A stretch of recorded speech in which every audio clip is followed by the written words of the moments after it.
Okay, I think I've stumbled across something pretty cool, um, which we'll all enjoy. So I've just thrown together a very, very quick tutorial for the mission makers because I think everyone will want to start doing this for their missions.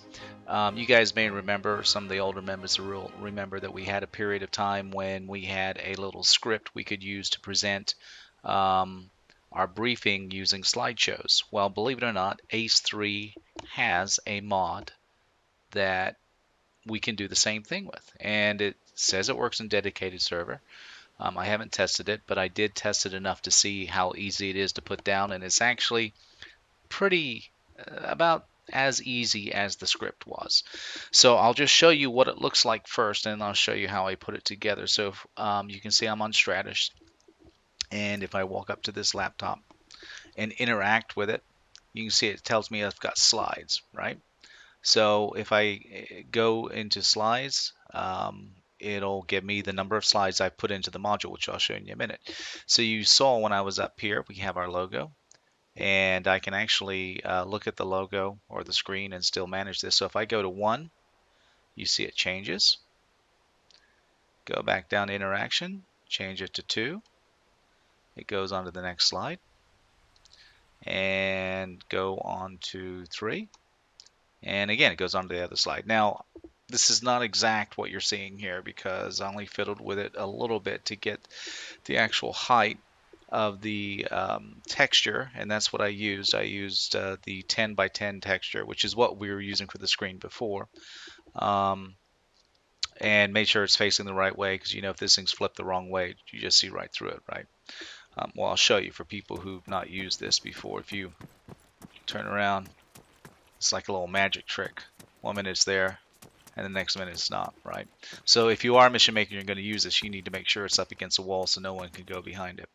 So let me show you how I did this.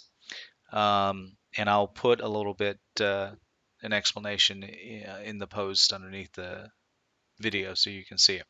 So basically this is me. This is the table, ordinary table. The laptop is what I use the remote control. You're going to have 3 components. You're going to have the module itself, you're going to have the screen that you want it to be projected on, and then you're going to have what ACE 3 refers to as the remote control. So the laptop is the remote control. Just vanilla laptop I used. All I need to do, and the only reason it's got this enable simulation false is because it kept dropping through the table, as you guys probably know from making missions. So I named, and I used the examples that ACE 3 gave. So I named the laptop bar 1. You see it right there. The screen, I went and named foo 1.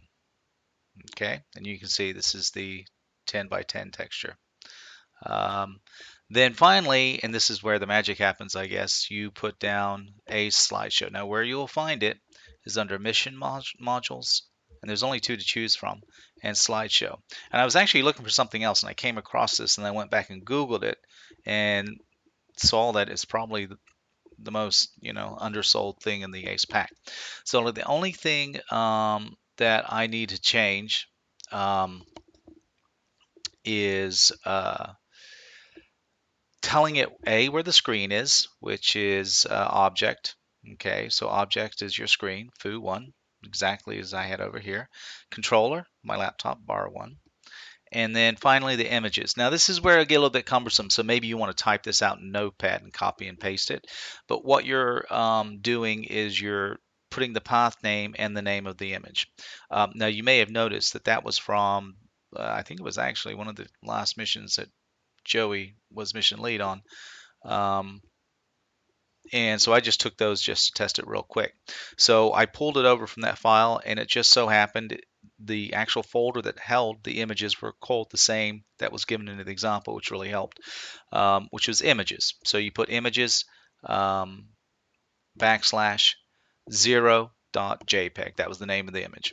Then this is a comma right after the JPEG. Then you put the next one, images backslash 1 JPEG, comma, images backslash 2 JPEG. So I just went down and only did 3 images. Then the interaction names. Now bear in mind, I guess you can have whatever you like here as long as it's separated by commas, and you want to do it corresponding to the images up here as you see on the little cheat tip. So I just put 0, 1, 2, 3, so it would correspond. And you click OK. You don't have to sync it up with anything. Like I said, this is supposed to work in a dedicated server. The only thing you can't do, which we don't do anyway, is if it goes on a dedicated server, it has to be PBO'd up, which is fine. This, I will tell you, is not PBO'd up. This is just in my editor. So that's it.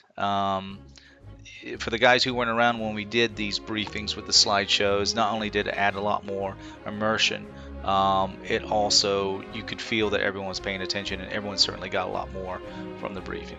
So mission makers, if you want to use it, use it. I think it's great. It seems fairly easy, and I know it won't be in the mission that I'm preparing for you guys this Sunday, but certainly the ones going forward when I have a little bit more time, I'm going to look to coming up with slides, certainly on the ones where I'm mission lead and having this in the mission. All right.